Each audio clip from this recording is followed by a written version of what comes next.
بسم اللہ الرحمن الرحیم۔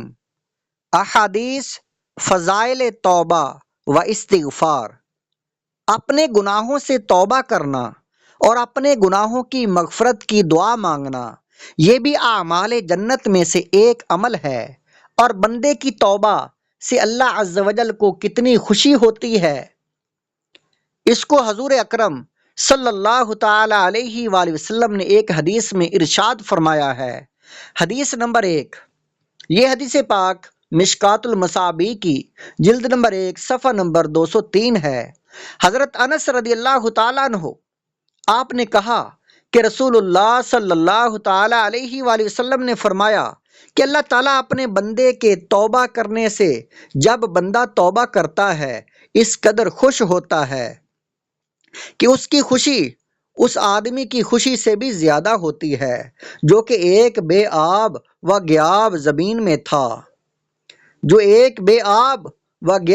زمین میں تھا۔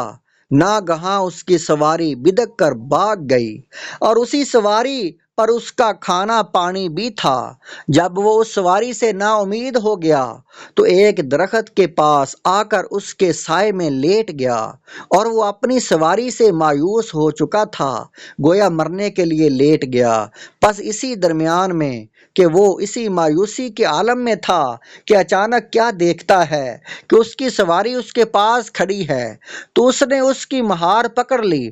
پھر اس کو اس قدر خوشی ہوئی کہ وہ بجائے اس کے کہ یہ کہتا کہ یا اللہ عز و جل تو میرا رب ہے اور میں تیرا بندہ ہوں، یہ کہنے لگا، بلکہ وہ یہ کہنے لگا یا اللہ عز و جل تو میرا بندہ ہے اور میں تیرا رب ہوں، مارے خوشی کے اس سے غلطی ہو گئی۔ تو جتنی اس شخص کو خوشی ہوئی، اللہ عز و جل اس سے زیادہ خوش ہو جاتا ہے جب بندہ توبہ کرتا ہے۔ اس سلسلے میں دوسری چند حدیثوں کے تراجم بھی مطالعہ کر لیجئے جو بہت زیادہ رکت خیز و عبرت انگیز ہیں۔ حدیث نمبر 2، رسول اللہ صلی اللہ تعالی علیہ وآلہ وسلم نے فرمایا کہ بنی اسرائیل میں ایک ایسا شخص تھا جس نے 99 انسانوں کو قتل کیا تھا۔ پھر وہ یہ فتویٰ پوچھنے کے لیے نکلا کہ اس کی توبہ قبول ہو سکتی ہے یا نہیں۔ چنانچہ ایک راہب کے پاس آ کر اس نے پوچھا کہ کیا میری توبہ قبول ہو سکتی ہے؟ اس نے کہہ دیا کہ نہیں۔ اس راہب نے کہہ دیا کہ نہیں۔ یہ سن کر اس نے اس راہب کو قتل کر دیا، اور پھر لوگوں سے یہی سوال کرتا رہا کہ میری توبہ قبول ہوگی یا نہیں۔ تو ایک شخص نے اس کو یہ بتایا کہ فلاں فلاں گاؤں میں جاؤ، وہاں نیک لوگ رہتے ہیں، وہاں تمہاری توبہ مقبول ہو جائے گی۔ یہ شخص اس گاؤں کے ارادہ سے چلا، مگر راستے ہی میں اس کی موت آ گئی۔ تو یہ شخص منہ کے بل آگے کو گرا اور مشقت کر کے کچھ اپنے سینے کو اس گاؤں کی طرف بڑھا دیا۔ فوراً ہی رحمت اور عذاب کے دونوں فرشتے آ گئے۔ عذاب کے فرشتے اس کو دوزخ کی طرف لے جانا چاہتے تھے کہ یہ بہت سے انسانوں کا قاتل ہے، اور رحمت کے فرشتے اس کو جنت کی طرف لے جانا چاہتے تھے کیونکہ یہ توبہ کی نیت سے اس گاؤں کی طرف چل پڑا تھا، اگرچہ ابھی وہاں تک پہنچا نہ تھا۔ اتنے میں اللہ تعالیٰ نے ارشاد فرما دیا کہ وہ گاؤں جہاں یہ جا رہا تھا قریب ہو جائے، اور وہ گاؤں جہاں سے چلا تھا دور ہو جائے۔ چنانچہ ایسا ہی ہو گیا کہ جب اللہ تعالیٰ نے ناپنے کا حکم دیا تو ایک بالشت یہ قاتل اس گاؤں کی طرف آگے بڑھ چکا تھا، لہٰذا اللہ تعالیٰ نے اس کو بخش دیا۔ یہ حدیث پاک بخاری و مسلم میں ہے اور مشکات المصابیح میں جلد نمبر 1 صفحہ نمبر 203 پر ہے۔ حدیث نمبر 3، حضرت ابو سعید خدری رضی اللہ تعالی عنہ سے مروی ہے کہ رسول اللہ صلی اللہ تعالی علیہ وآلہ وسلم نے فرمایا کہ شیطان نے خدا سے یہ کہا کہ اے میرے رب، تیری عزت کی قسم، جب تک انسانوں کی روحیں ان کے جسموں میں ہیں میں ہمیشہ ان انسانوں کو بہکاتا اور گمراہ کرتا رہوں گا۔ تو اللہ تعالیٰ نے فرمایا کہ مجھ کو میری عزت و جلال اور بلندی رتبہ کی قسم، میری بلندی رتبہ کی قسم ہے کہ جب تک وہ انسان مجھ سے استغفار کرتے رہیں گے میں ان کو ہمیشہ بخشتا رہوں گا۔ یہ حدیث پاک مشکات شریف کی جلد نمبر 1 صفحہ نمبر 204 پر ہے۔ حدیث نمبر 4، حضرت عائشہ صدیقہ رضی اللہ تعالی عنہا سے روایت ہے کہ بندہ جب گناہ کر کے خدا کے حضور اپنی خطاؤں کا اقرار کر کے توبہ کر لیتا ہے تو اللہ تعالیٰ اس کی توبہ کو قبول فرما لیتا ہے۔ یہ حدیث پاک مشکات جلد نمبر 1 صفحہ نمبر 203 پر ہے۔ حدیث نمبر 5، حضرت ابو ہریرہ رضی اللہ تعالیٰ عنہ سے روایت ہے، انہوں نے کہا کہ رسول اللہ صلی اللہ علیہ وآلہ وسلم نے فرمایا ہے کہ بندہ جب گناہ کر کے یہ کہہ دیتا ہے کہ اے میرے رب میں نے گناہ کر لیا تو مجھے بخش دے، تو اللہ تعالیٰ فرماتا ہے کہ کیا میرا بندہ اس بات کو جانتا ہے کہ اس کا ایک رب ہے جو گناہوں کو بخشتا بھی ہے اور گناہوں پر مواخذہ بھی فرماتا ہے۔ میں نے اپنے بندے کو بخش دیا۔ پھر جب اللہ تعالیٰ چاہتا ہے وہ بندہ گناہوں سے رکا رہتا ہے، پھر کوئی گناہ کر لیتا ہے تو کہتا ہے کہ اے میرے رب پروردگار میں نے ایک گناہ کر لیا ہے تو اس کو بخش دے، تو اللہ تعالیٰ فرماتا ہے کیا میرا بندہ یہ جانتا ہے کہ اس کا ایک رب ہے جو گناہوں کو بخشتا بھی ہے اور اس پر مواخذہ بھی فرماتا ہے۔ میں نے اپنے بندے کو بخش دیا۔ پھر جب تک اللہ تعالیٰ چاہتا ہے بندہ گناہوں سے رکا رہتا ہے، پھر کوئی گناہ کر لیتا ہے تو کہتا ہے اے میرے رب میں نے ایک دوسرا گناہ کر لیا ہے تو اس کو بخش دے، تو اللہ تعالیٰ فرماتا ہے کہ کیا میرا بندہ یہ جانتا ہے کہ اس کا ایک رب ہے جو گناہوں کو بخشتا بھی ہے اور اس پر گرفت بھی کرتا ہے۔ میں نے اپنے بندے کو بخش دیا، میرا بندہ جو چاہے کرے۔ اس حدیث کو بخاری اور مسلم نے روایت کیا ہے۔ مشکات المصابیح میں جلد نمبر 1 صفحہ نمبر 203 پر ہے۔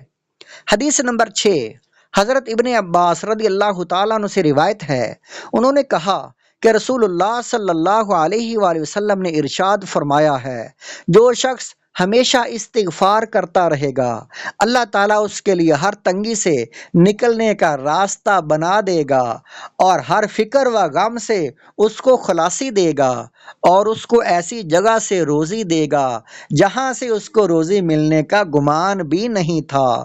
یہ حدیث پاک مشکات جلد نمبر 1 صفحہ نمبر 204 پر ہے۔ حدیث نمبر 7، حضرت ابن عباس رضی اللہ تعالیٰ عنہما نے کہا کہ رسول اللہ صلی اللہ علیہ وآلہ وسلم نے فرمایا کہ اللہ تعالیٰ یہ فرماتا ہے کہ میرے بارے میں جو بندہ یہ یقین رکھتا ہے کہ میں گناہ بخش دینے کی قدرت رکھتا ہوں تو میں اس بندے کو بخش دیتا ہوں اور میں کوئی پرواہ نہیں کرتا ہوں جب تک کہ وہ میرے ساتھ شرک نہ کرے۔ یہ حدیث پاک مشکات جلد نمبر 1 صفحہ نمبر 204 پر ہے۔ حدیث نمبر 7، حضرت ابو بکر صدیق رضی اللہ تعالیٰ عنہ سے مروی ہے کہ رسول اللہ صلی اللہ تعالیٰ علیہ وآلہ وسلم نے فرمایا ہے کہ جس نے گناہ کر کے خدا سے استغفار کر لیا تو وہ گناہ پر اڑ جانے والا نہیں کہلائے گا، اگرچہ دن بھر میں وہ اس گناہ کو 70 مرتبہ کر ڈالے۔ اس حدیث کو ترمذی نے روایت کیا ہے اور مشکات المصابیح میں جلد نمبر 1 صفحہ نمبر 204 ہے۔ حدیث نمبر 9، حضرت ابو ہریرہ رضی اللہ تعالی عنہ سے روایت ہے، انہوں نے کہا کہ رسول اللہ عز وجل وصلی اللہ تعالی علیہ وآلہ وسلم نے فرمایا کہ بنی اسرائیل میں 2 دوست تھے، ایک عبادت کرنے میں بڑی محنت کرتا تھا اور دوسرا یہی کہتا رہتا تھا کہ میں گناہ گار ہوں۔ تو عبادت گزار اس سے کہنے لگا کہ تو گناہ چھوڑ دے، تو وہ بولا کہ تم میرا معاملہ میرے رب پر چھوڑ دو۔ ایک دن ایسا ہوا کہ عبادت گزار نے اپنے گناہ گار دوست کو ایک بہت بڑا گناہ کرتے ہوئے دیکھا تو اس نے کہا کہ تو گناہ کرنا چھوڑ دے۔ اس پر جواب میں گناہ گار نے یہ کہہ دیا کہ تم میرا معاملہ میرے رب پر چھوڑ دو، کیا تم میرے نگران و نگہبان بنا کر بھیجے گئے ہو؟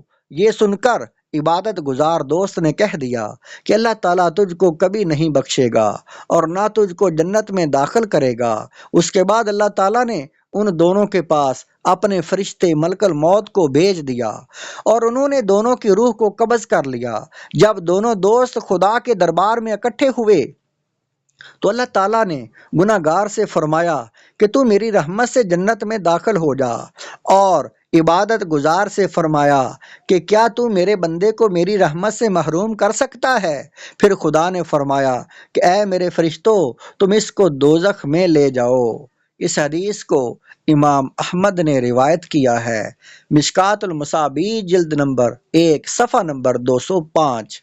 حدیث نمبر 10، حضرت عبداللہ بن عباس رضی اللہ تعالیٰ عنہ سے روایت ہے، انہوں نے کہا کہ رسول اللہ صلی اللہ علیہ وسلم نے فرمایا ہے کہ قبر میں مردے کی مثال اس غرق ہونے والے کی ہے جو لوگوں سے مدد کے لیے فریاد کر رہا ہو۔